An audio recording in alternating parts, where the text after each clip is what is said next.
Cherwell College Oxford, and welcome to Virtual Open Days with our academic team. We are honored to introduce our high-caliber senior tutor in English literature and ELAT preparation, Cathy Spiers, who would share her vision about teaching method at Cherwell. Hello, Cathy. Hello. Nice to see you. Nice to see you too. Nice to see you. In today's reality, some people doubt if English language and literature still remain the core subjects. Could they compete with ChatGPT? What's your opinion about modern principles of teaching language and literature? How these subjects could facilitate future employment of our students? I think that literature, the students who come to me, they really enjoy their literature and they get a lot out of it. And I think they choose it because they are interested in reading. So I suppose that's quite an old-fashioned reason. But also they're quite interested in talking about things like a little bit of history, a little bit of sociology. It involves so many different aspects of study. I think ChatGPT, it's an interesting question that you've asked me, because we do have to be careful with artificial intelligence. For example, we can't have students going off and asking ChatGPT to do their homework for them. That would be really, really terrible. But on the other hand, ChatGPT, it's like anything. It's a tool, and it's a tool for the future. And students are already beginning to use it in useful ways. I don't think we should ban it at all. You can't ban these things. It's a bit like when Wikipedia first started. A lot of teachers were very sniffy about, oh, they mustn't look it up on Wikipedia. But I think if you look something up on Wikipedia as a starting point, I mean, everybody does that now. Or if you're studying a novel, you do a Google search about something about the background of the writer. I mean, I just think they're so lucky. When I was young, you had to go to the library and wait for 6 weeks for a book to appear because it was on order. Now they've got so much information at their fingertips. I mean, it can be a real help.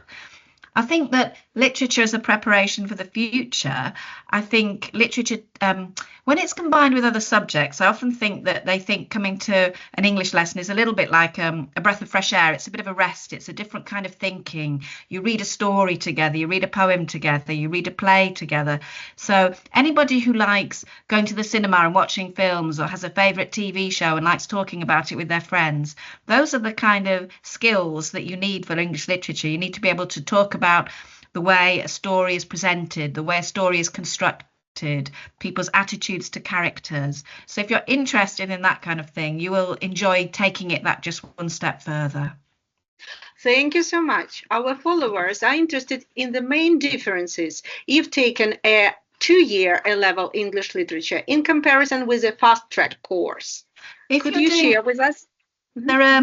When you come to Cherwell, if you come to Cherwell and you're halfway through a course, you would probably feel like you want to finish off with the same syllabus, because with literature, each syllabus has got different texts and different focuses for different papers. So you would be unlikely to change your syllabus. But if you come to us completely new and you want to do it in a year, then I would recommend doing the CIE International A-level, which gives you the same UCAS points as a non-international A-level. It's completely the same.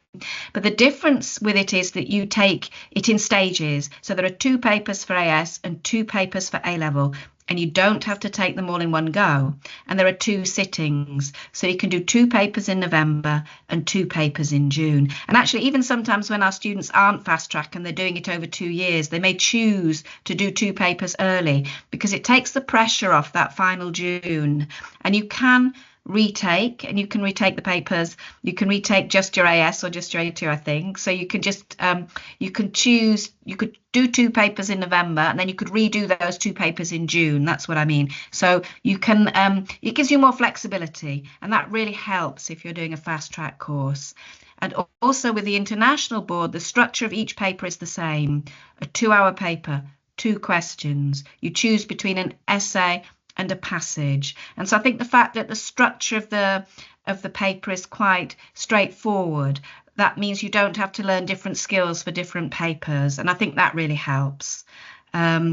If you're doing it over 2 years, I think I would still probably present that as one of my first choices. And then my second choice might be the OCR syllabus, if you want to do perhaps a more traditional one with coursework, with a small amount of coursework within it. That's what my recommendation might be. So I think CIE International is my first choice because of the flexibility of being able to take papers at different times of the year. Thank you so much. A lot of Oxbridge applicants ask us about ELAT and its preparation. Who do you advise? I think that ELAT, it used to take the format of an exam, and then they had a bit of a crisis when they tried to move it on to online, and it didn't work very well. And so since then, they have been just asking for people to submit 2 pieces of work to their college. Now, each college has got slightly different rules, but most of them for English literature ask for 2 essays. But when you choose your colleges, you have to make sure that you follow their individual guidelines. They are thinking of bringing the exam back. That's their aim. But the latest update is for this year, 2025, there won't be an exam. You will have to prepare essays. And then if you get as far as an interview, what happens in the interview is you'll be given unseen passages of writing, often poetry, but not always. And you'll be given 10 to 15 minutes to prepare. Usually you're told you can't make notes, but some colleges allow notes. And you're not supposed to talk to anybody about it afterwards, because obviously you would be giving your competitors a clue as to what was in the unseen interview. So you do need a bit of practice at being able to speak off the cuff about an unseen passage. And they do try to give you something challenging because they want to see how you cope on your own. And that's, I suppose, because there isn't this exam. Mm-hmm. Thank you so much. In the modern world, progression routes are the core interest for the applicants who would like to choose English literature as a A-level subject. Cathy, what do you think about it? Progression route. Do you mean how it will take you forward in your life? Well, yeah. A-level English literature is often seen, if it's not your main subject and you're doing something like law or politics or business, I think it can look quite impressive if you've got literature as part of your portfolio, because it shows that you are able to read and that you're literate and you are analytical.